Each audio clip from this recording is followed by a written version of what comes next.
Okay.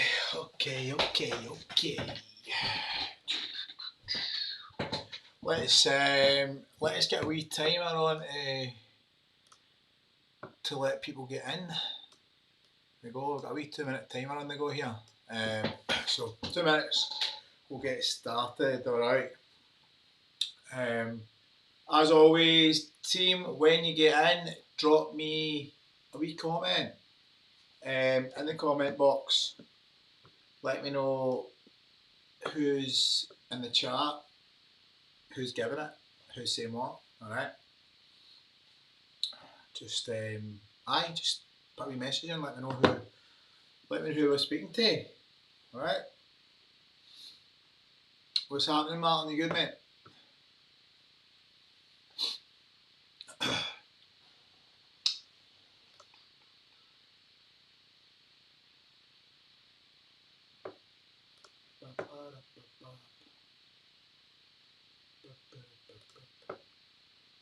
Who else we got? We've got 2 live at the minute, apparently.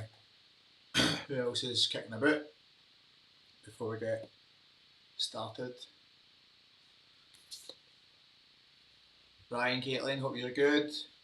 If you're watching it back, guys, any feedback would be incredible. All right, so 30 seconds or so, and then I'll be swapping on to the presentation that we've got tonight, which has got some cool wee golden nuggets that I want to speak about tonight. Presentation is going to be a wee bit shorter than normal, because this is the last part of the nutrition 4 weeks, and I'm pretty sure by now you're probably sick of hearing the word nutrition and diet and mindset, and do you know what I mean? So don't worry. I wonder if there's a way I can set up an alarm to go when this kicks off, by the way, because that'd be cool, wouldn't it? Cool. Anywho, so let's get cracking. No, it's funny. I've got 7% battery on my laptop and I may actually die, so I hope that doesn't happen. But anyway, let's get a wee swap over here. Cool. So I'm going to make myself super small here, and I'm going to chuck myself in this wee corner here, and hopefully I'm out of the way of the presentation the whole time. Alright, so nutrition, the reason you keep failing your diet. Alright, so this is something that I feel that we really need to touch on, and I feel that some of the fitness industry is kind of failing. United get beat 5-0 at the weekend. I'm not good. Sorry to hear about that, mate. So yeah, let's get cracking then. So, first thing I wanted to address is one of the main reasons being that you're trying to do it the way diet, like you're trying to diet, you're trying to get your results the way the kind of last generation taught us. This could potentially be a bit offensive because there's like lots of old people here, and to be fair, they're only maybe people in their like 40s or 50s that I'm talking about here, but they're definitely older than that. I hope you enjoy my graphics tonight, because I actually put a bit of effort into them tonight. So anyway, so I'm going to tell you a wee story quickly, right? So my dad, so I'm going to use my dad as an example here, right? So the way he was taught how to lose weight, right, is it's ridiculous, right? So I remember whenever my dad went on any health kicks, right, it would be like, he'd be telling me what he was doing and that, right? So he would run like an hour and a half every day, right? This is just one example, obviously. He'd run an hour and a half every day. He would like eat something like, I actually counted it up one time, like when I was older, what his kind of calories and stuff like that were. He was eating like 900 calories a day, right? This is a like 19, 20 stone guy that went down to like 15 stone or something like that, but he just reversed again and just everything just got put back on again. So he was eating like 1,000 calories a day, right? Running 90 minutes cardio, right? So see, just to put that into perspective, right? 90 minutes Monday to Sunday, right? So a guy of his weight who was like probably 100 kilo plus, running 90 minutes at a decent pace, because I went a few runs with him, right? I reckon he was probably hitting at least 700 or 800 calories on his runs, right? So that combined with 1,000 calories subtract that, and he's running after 200 calories a day, right? It was miserable, and it was, oh my god, like, see trying to be in his company for any more than like 2.5 minutes. It would snap at every single possible like scenario ever, right? See, growing up when my dad was on a diet, that was probably the worst experience in my whole entire life. I'm not even like, I'm genuinely not even lying when I say it. I do think that is definitely probably the worst part of growing up for me was when my dad was on a diet. No word of a lie. And the reason for that is because my dad's generation was taught to diet in a way that's just so fucking unsustainable and so hard. And there wasn't as much like scientific evidence and like knowledge that we've got in nutrition training and all that sort of stuff. So it was kind of like you were either a cardio bunny or there was nobody really lifted weights like 30, 40 years ago apart from bodybuilders, right? So everybody was just doing hundreds of cardio, or they were a boxer or something like that. Do you know what I mean?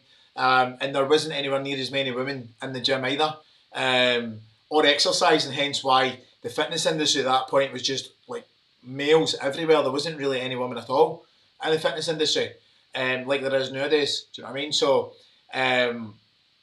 like, it was just back then the kind of methods that they had for fat loss and getting fit were just fucking ridiculous. And this is why I don't listen to anything that see like old school bodybuilders, old school personal trainers.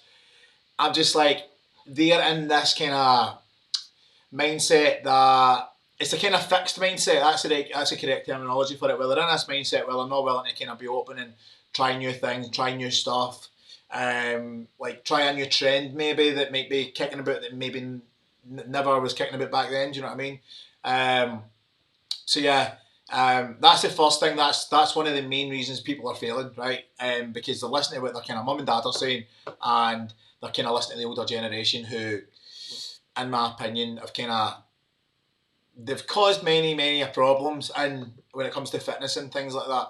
And again, I try not to blame them too much because they never had the education that we have nowadays. But at the same time, surely somebody must have thought to themselves, there's got to be at least a less miserable way to get a shit done. Do you know what I mean? And to make it a bit enjoyable. So next up, so you think that your fat loss journey, your strength training journey, your muscle building journey should be just a straight line, right? It's just going to be, if you're building muscle just keeps going on every week without really anything else happening, right? There's no times where your weight goes down, no times where your weight goes up. Fat loss is just boom, fat loss constantly. Your weight's just going down all the time. Your strength training in the gym, you think your strength's just going to boom right through the fucking roof all the time, right? But this is more likely with your fat loss journey, any journey at all in life is going to be like, right, it's going to be an actual roller coaster, right? Your weight's going to be like up, down, up, down, up, down, up, down, up, down. Your strength training is going to be up, down, up, down, up, down, up, down. Your muscle building is going to be up, down, up, down, up, down. So, this is a quote that I really love, right? And I guess it can be taken into life. It can be taken into pretty much everything at all. Do you know what I mean? So, Bruce Lee said this one. Do not pray for an easy life, pray for the strength to endure a hard one, alright? I really love that quote. I think it's really amazing. I think it's very relatable in almost every aspect of life. Business, exercise, mindset stuff, everything at all. Life ain't going to be easy. You're not going to get the easy answer in. It's never going to be the case of everything just happens the way you want it to happen. There's always going to, something's going to go wrong. There's going to be constantly things going wrong. And you just want to have the strength to be able to go, do you know what? It's went wrong. That's cool. But my mindset is like, okay, cool. I'm not going to be like, oh, fuck, first hurdle, fall off, fell over it, and then I'm just going to give up. Do you know what I mean? Just to kind of reiterate, your goal's never just going to be straightforward. Ever. And you'll know that anyway, guys, do you know what I mean? But sometimes you forget to look back and remember that that's actually normal. Alright. So the next thing we've got here is your understanding of what failure actually is way off, alright? And what I actually mean by that, what I actually mean by that is so a lot of people, what will happen is and again, like I had somebody ask me the other day, Harry, I lost 1.5 pounds, is that I feel a bit disappointed in myself, right? So essentially, they've seen that as a failure. They've lost £1.5 and they think they failed, right? And I know there's a lot of people in here that would fucking die to lose £1.5 in a week, right? So a lot of people think when they fail, it's like tiny wee things. Like they may have put on £1 a week in 1 week, may have put £0.5 on 1 week. They might have done 4 out of 5 of their training sessions, right? And I guess this also goes down to like how hard people are on themselves, right?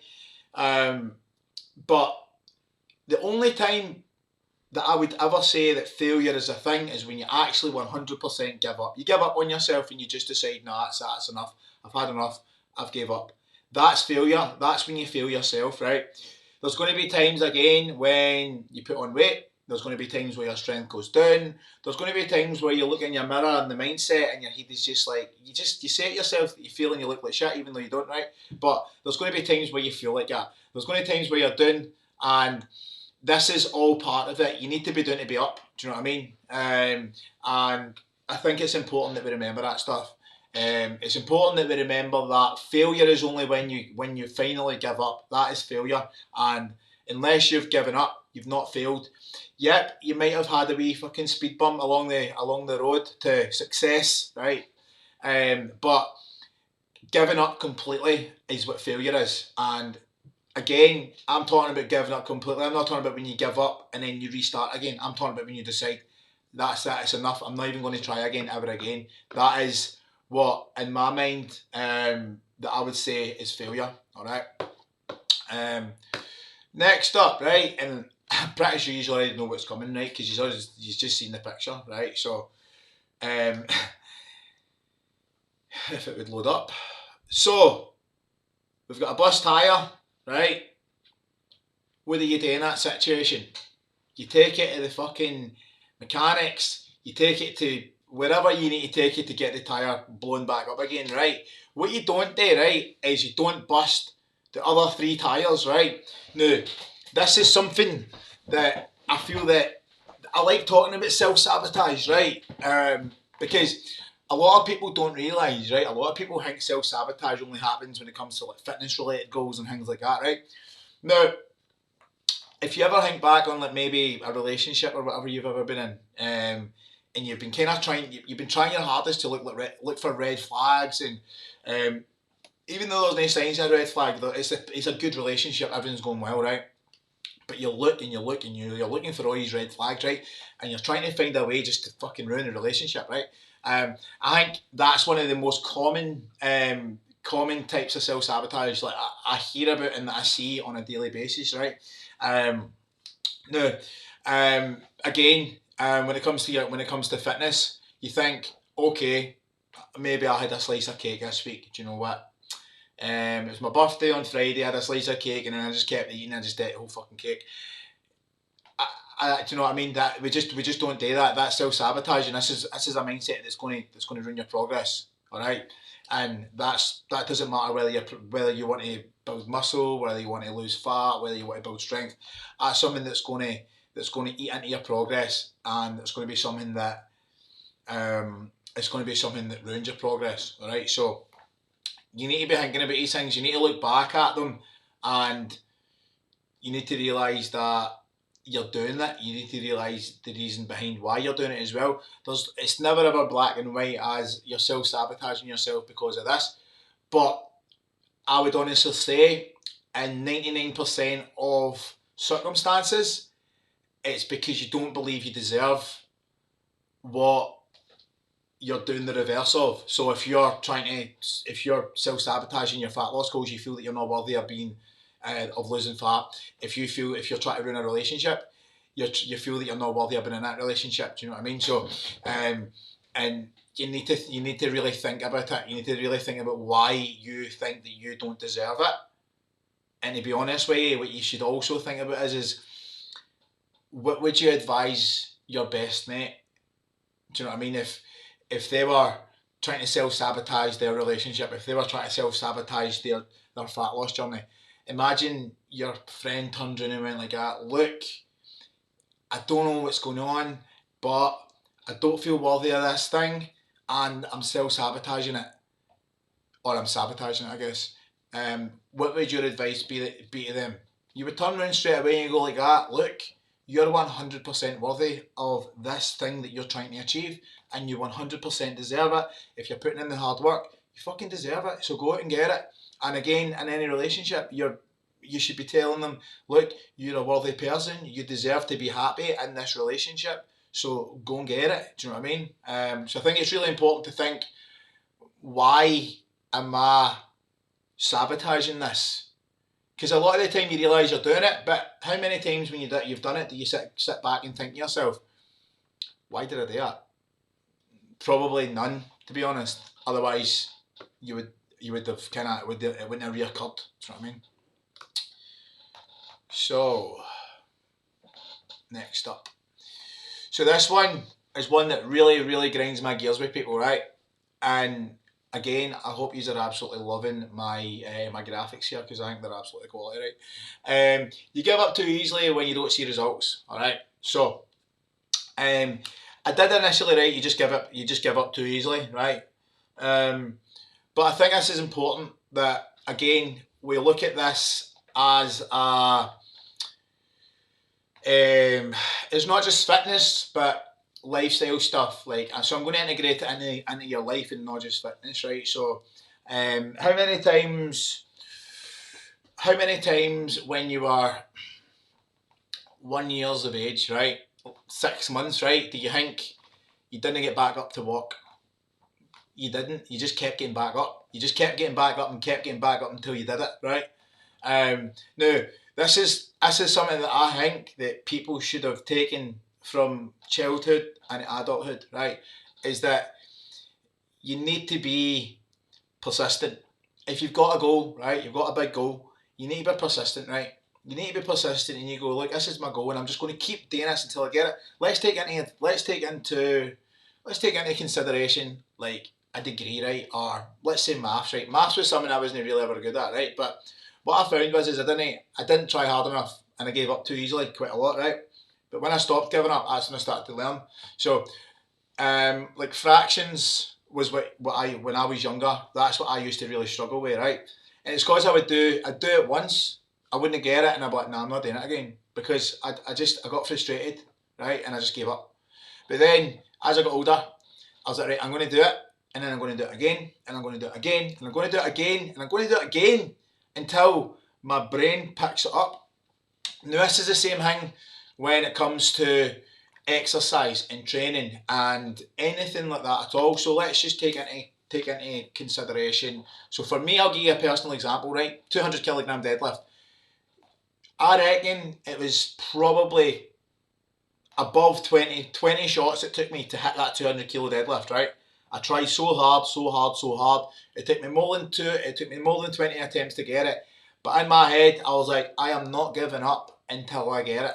And this is the point where you need to bring in a bit of stubbornness. See, if you've got a big goal, guys, stubbornness is going to be one of your best powers, right? And I promise you that. And I'll tell you that through my own personal experience. When I first started personal training as well, right, the results that I was getting off my clients, they weren't really that good, right? Because I wasn't really trying hard enough with clients. I wasn't really doing learning the right things and pushing them the right way and all that sort of stuff. But as you know yourself, yous are the people that are getting the best results, because yous are way me at the furthest away from when this happened. But like, I set myself a goal that I wanted to be the best personal trainer to come at Inverclyde, and I reckon I am. I don't reckon anybody else has got the ratio of client to progress that I've got. Do you know what I mean? Every single one of my clients has progressed, and I see time and time again other coaches that their clients just they come to them for a while and then they just kind of piss off. And this isn't because, I mean, it is because I'm a good coach, I suppose, but it's through stubbornness. It's through stubbornness and the will to keep pushing to get better. Do you know what I mean? And because I just didn't give up, I could have just went like every 95% of PTs give up within 1 year. I could have been one of them at that 95%. Do you know what I mean? But I didn't want to be that. I wanted to be the statistic that the other side, the ones that don't really happen that often. Do you know what I mean? And that was through perseverance. That was through a lot of stubbornness, a fucking lot of stubbornness, by the way, and just the will to keep working until I got the results that I was getting from my clients. Do you know what I mean? And again, that can go into any business at all. If you're somebody who has built a business 5 years ago, you might have found the first 4 years you're kind of just at a bit of a level, and then year 5 it just explodes out of nowhere. Do you know what I mean? And that's through perseverance, stubbornness, and they want to see better results. Do you know what I mean? And just not giving up when it gets hard. All right. When things get hard and when you fall, that kind of shows who your character really is. Do you know what I mean? Next slide, if we load. Okay, so this one is very, very important. All right, the intensity of change. Right. So again, I hope you are digging my wee graphic here. The intensity of change. Right. So the reason I like this is because obviously the caterpillar, right? It has to go through that stage where it becomes a cocoon. That's the word, isn't it? So it becomes a cocoon before it then becomes a butterfly, right? Or a moth. I don't know what one it becomes, right? To someone else, I don't know, right? You get what I'm talking about. But so basically, what I'm trying to say here is there's a process for it to go from thing 1 to thing 2, right? And it's a slow process, right? You know where you want to get to, right? But there's going to be a lot of small things happening to get to that point, right? Now, what I see a lot of times with people, especially with nutrition, training, mindset, I suppose as well, is they go from somebody who has lived a very unhealthy lifestyle, right? I don't really like using that terminology because it kind of makes me feel bad when I say that about people, but it is fair to say that a lot of people's lifestyle is very unhealthy, especially in the west of Scotland. If you look at obesity rates and you look at the rates of people that are overweight, that kind of justifies me saying that. Now, take into account somebody who has spent 10 years eating and drinking and not exercising and smoking as well, right? Let's just go with the Holy Trinity here. So everything you could possibly think on that would be unhealthy, right? And they decide, right, not smoking anymore, I'm going to cut out alcohol, I'm going to cut out pretty much every single food that I eat, and I'm going to eat clean as fuck, right? So like a bodybuilder diet, right? Not what I give you, right? And I'm going to exercise 5 to 6 days a week, right? So to go from this complete different person to this brand new person, and the intensity of that change is it's astronomical, it's incredible. The mind can't really comprehend that much change in the one go. What happens? Back to where they started, right? And that's because the intensity of change is way too much, right? So what needs to happen here is it needs to be a slow, progressive thing, right? So think about the caterpillar going into the cocoon and becoming the big fucking beautiful butterfly, right? So that's you starting to train, starting to exercise, right? Starting to get better habits, better dietary lifestyle. Slowly, progressively working your way up to 2 sessions a week, 3 sessions a week, coming down from 3 takeaways a week to 2 takeaways a week to 1 takeaway a week. And this transition might take 6 to 8 weeks. And then week 10, that's you.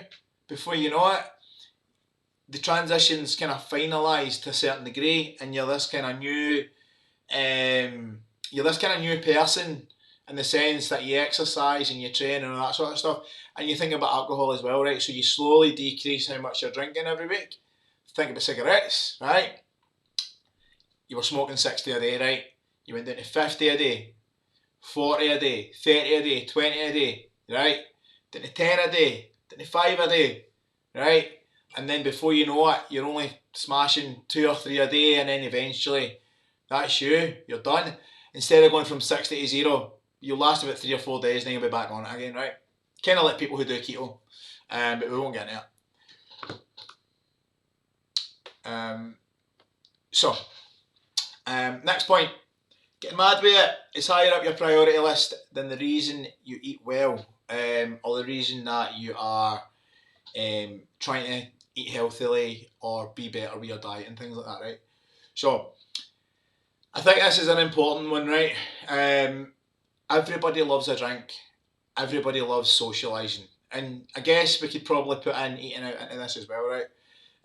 So everybody loves that, right? And that's absolutely cool. Like, I'm not going to take that away from you, right? But what you need to think about is, and there is times where you need to think about dropping, sacrificing maybe a weekend of going out and drinking. If you do it every week, you might need to only do it twice a week, right? So you need to start thinking about making better choices. You might need to sacrifice a couple of things for a couple of weeks just to kind of get to allow your lifestyle to become better. But especially with younger people, I'd probably say 25 and below. Going out and getting absolutely hammered at the weekend, but you're also really unhappy about the fact that you're overweight or obese. So one thing is helping you, and the other thing is pulling you back, and it's going to actually lengthen how long it actually takes for you to get to the stage that you want to get to. And again, don't get me wrong, if you can go out and have 1 or 2 drinks, absolutely sound, right? But when I talk about being mad with it, I talk about binging, I talk about going absolutely mental for like a couple of days. If you're going out to have a meal, you're not just having like one meal, you're having a starter, you're having a main, you're having a dessert, and you're having drinks as well. Alright? So you need to think about how high up your priorities are, as in how much do you actually want to change your life, or do you want to just keep doing the same things that have led you to the point that you've kind of got to that's made you unhappy. Alright?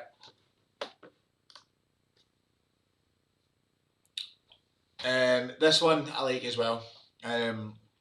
So you have a lack of support or won't reach out for it, right? So if anybody in my group actually says that they think they've got a lack of support, they don't, because they just don't reach out for it, right? Most people do reach out, which is good, and I love when people reach out for help and things like that, because it just shows how much the thing actually really means to you. Do you know what I mean? Now, I'm going to make this available for quite a lot of people. So, what I want to say here is if you're going through a transition to become a different kind of person, right? So, if you're going from somebody who's had an unhealthy lifestyle, and the pals you hang about with are all unhealthy, they still live that lifestyle, right?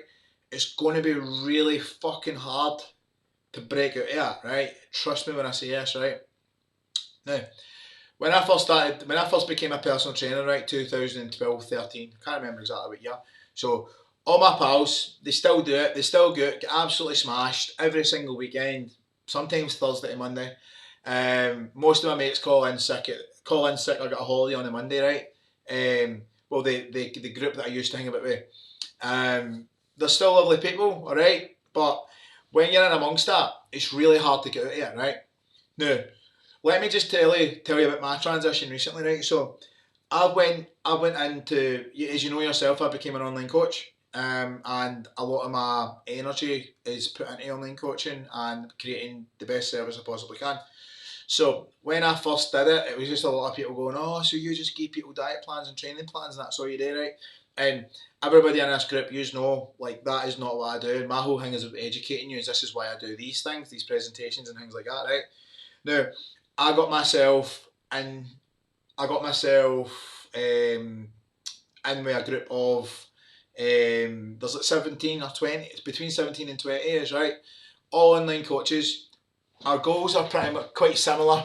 We're trying to create the best kind of systems and coaching service that we possibly can for our clients. and we're just all passing ideas back and forward all the time. And this is my support system when it comes to me building my business, right? Now, I feel that this exact same thing can be like mimicked by people who are trying to lose fat, trying to lose weight, or build muscle, whatever your goal is. You want to be in within like-minded people that you can turn around and go, look, this is what I'm struggling with, this is what I'm wanting to do, or if you get any ideas on how I can do it better. Do you know what I mean? So you should have a really strong support system when it comes to any goal that you've got in life. It's not a one-man job. Do you know what I mean? Reach out for help, reach out for support, and you'll get it. All right. Cool. Next up, piss poor planning. Right. So again, any goal that you're trying to achieve, it needs planning. Right. That's what happens between the goal and achieving. The bit at the middle is planning to achieve the goal. Do you know what I mean?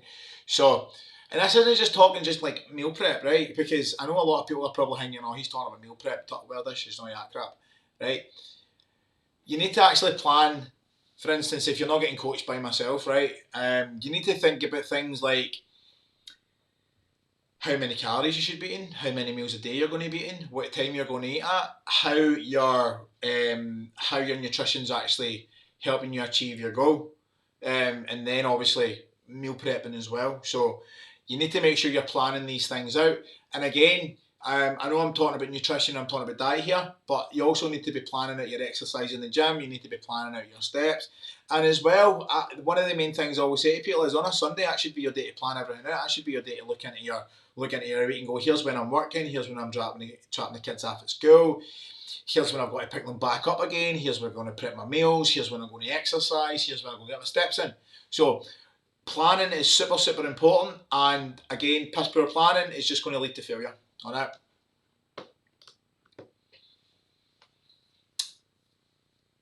This is the very last slide here, guys, right? And I really, really like this one. And I think it's really important, and it's something that we should always be thinking about is that thinking that happiness lies in a body shape or a weight, right? Take this from somebody who has stepped on stage and competed against the best physiques in Scotland and the UK and like placed extremely high and done very well, right? I didn't stand on stage and go, oh, I'm so happy that I'm shredded. Like, that's me. I am fulfilled forever now. Do you know what I mean? Don't get me wrong. I don't, it's not the total opposite, right? But a lot of people think, I'm going to be happy when this happens. I'm going to be happy when this happens. Happy when I get to that weight. Happy when I get to this body shape, right? Trust me. No, you're not. You're not going to be happy, right? You're going to be maybe happier, right? But you're not going to be fully happy, right? Never ever put your happiness in an extrinsic thing. And what I mean by that is like something that is coming from the outside, right? So your happiness should come from within. Things like training for you, exercising for your mental health, lifting a heavier weight because it's going to build your confidence.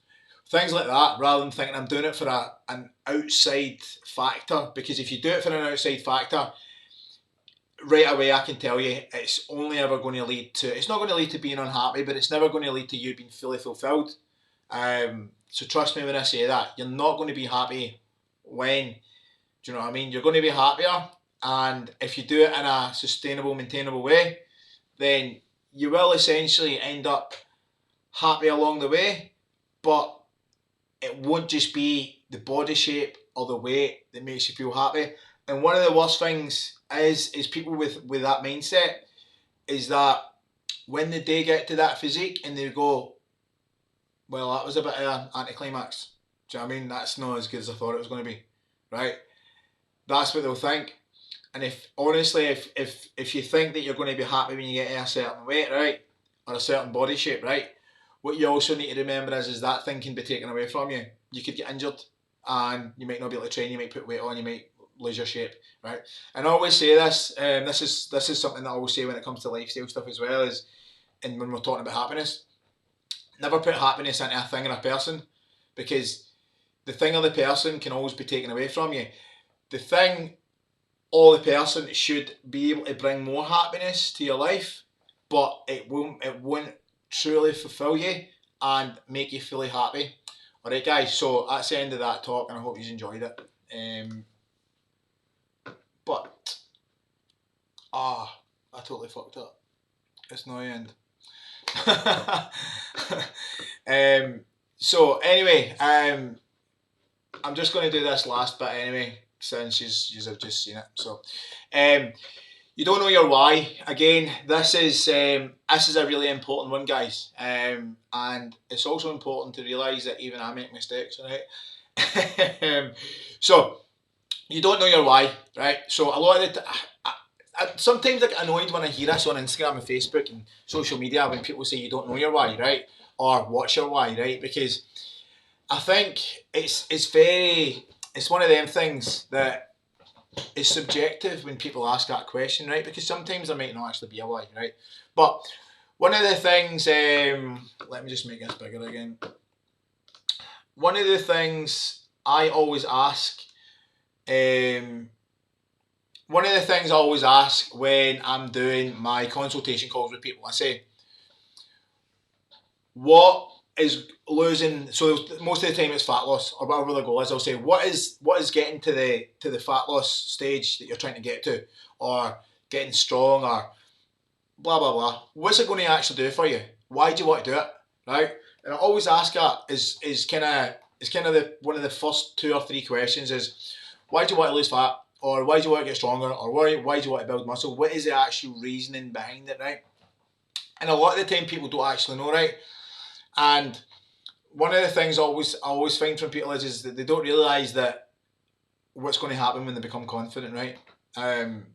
For instance, a lot of people recently I've noticed have became confident through my coaching, and they went on and they've applied for like jobs and applied for like they've applied for jobs that they never thought they could get, right? And guys have asked girls out that they never thought they would ask out, right? And that's not because they look better. That's because they're more confident. They've got a bigger step in their shoe. Do you know what I mean?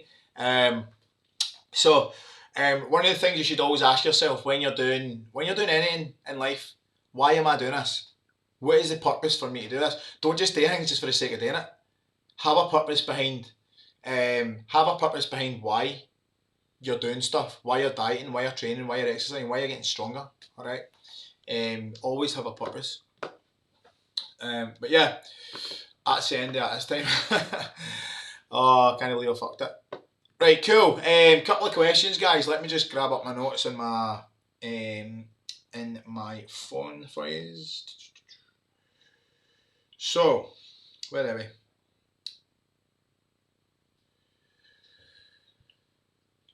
So one person actually, he said going to the gym, being unwell, and being down on most lifts was a bit demoralising.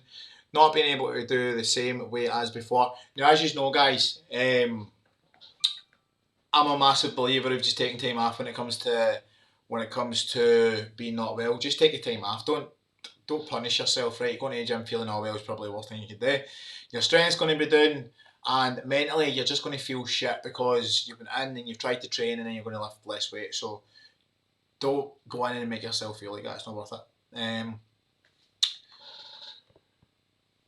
Just finding the motivation to go to the gym after working and being there and being at work till late, but getting the boxes ticked regardless.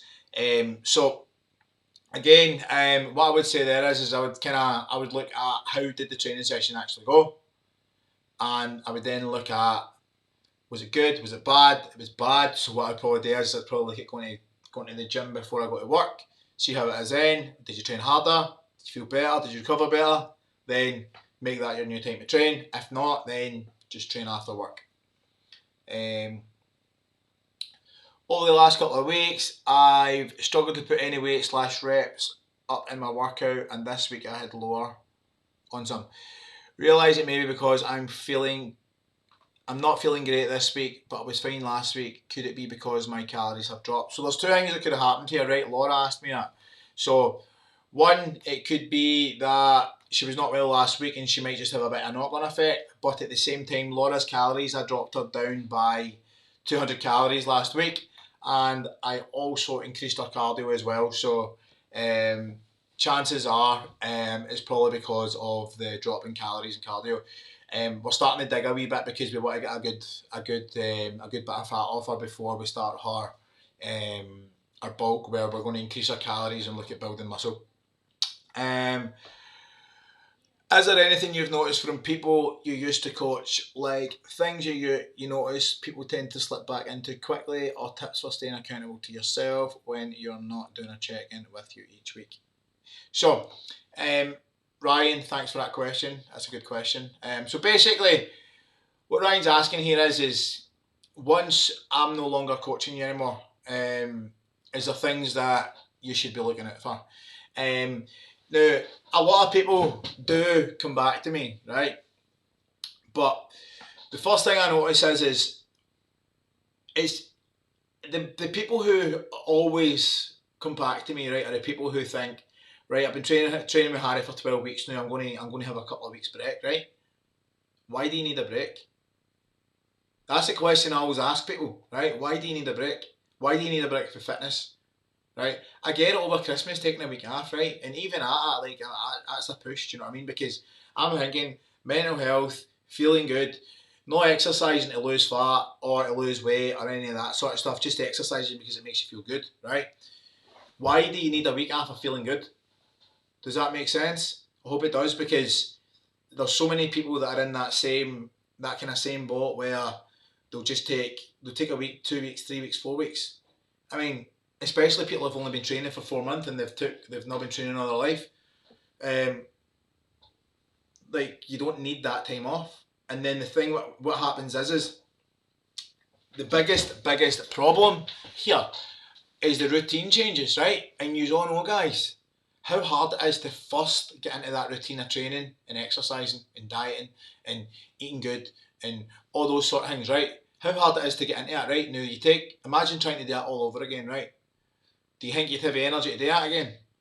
Some people maybe, some people no, some people yes, right? So the first thing I notice is as soon as they leave me, the thought of routine, right? I've seen people who I've coached and I've seen them like 2 years later and they're like, you know what I mean? Like, I meet them in the gym and they're like, oh hi, like I've put on so much weight and I'm never near as strong as I need to be. And it's the people who just getting back at it, mate. Just getting back at it, mate. That does me nothing when I hear that, right? See, especially when I meet the same person, like 5 or 6 times in a year, and they go, "Oh, just getting back at it." What are you doing today? Just about everything. So basically, what you're saying is you've not got a fucking plan, and the fact that you've not had a plan is also causing you to stop coming back to your gym because you've got no routine, you've got no structure, you've got nothing. Do you know what I mean? So the most important thing is having routine, having structure. And you can create accountability for yourself. Do you know what I mean? You can create accountability for yourself where you check in with yourself. And just being completely honest with yourself. Have a diary. Do you know what I mean? Where you can just write in like what you've done that week. Your non-negotiables. So every week you should have like 3 or 4 non-negotiables that's going to benefit you. So that's things like, for me, I'll tell you my non-negotiables. So my non-negotiables, 5 training sessions a week, 10,000 steps a day, and my cardio, and 20 pages a day is my brain. So I go body, business, brain. Business I'm not talking about because that's not really personal stuff. But body is 5 sessions, 10,000 steps. Brain is my 20 pages a day. And sometimes I don't get my 20 pages a day, but sometimes I do. But I try my best to get those ticked off, and that's kind of like, that's my non-negotiables. If I don't get them done, then I've let myself down, because that's stuff that I need to be doing for myself, and that's what keeps me accountable to myself. I still take pictures of myself, I still check in with myself, which helps me keep accountable. I did used to post stuff on Instagram, like pictures on Instagram, like progress pictures to keep me accountable, almost like a check-in that I was doing with Instagram. Do you know what I mean? Because I didn't have a coach, I just coached myself. So the most important thing is you just turn up. And when I say just turn up, stay in routine, right? One thing I learned when I used to compete in MMA and jiu-jitsu, Thai boxing, whatever, is that even when I was injured, I had an injured knee for like 3 months, right? And I used to train Monday to Thursday, 6 o'clock till like 9 o'clock, right? So I'd sit about mat for 3 hours, right? For a good while. I don't know how long I was injured for. I think I was injured for like 6 weeks or something. Off the top of my head. And I sat about for those 6 weeks, 3 hours, 4 days a week. And I just turned up. My routine was still there. I just watched people. I watched what they were doing, right? I'm not telling you if you get injured, like, turn up to the gym and just sit there and watch people, because that would be probably quite creepy, right? But I had teammates that I sat with and they were training and stuff. But if it does happen, turn up to the gym, just jump on a treadmill. Just walk on a treadmill or just cycle on a bike and just turn up, alright? So the most important thing that you can do when you leave me is stay in routine, alright? That is the absolute most important thing. But yep, that concludes tonight's chat, guys. I hope you enjoyed that. I hope it was informative. And if you've got any other questions, just drop me a wee message in the Facebook group. Alright, team? Have a good night. Take it easy.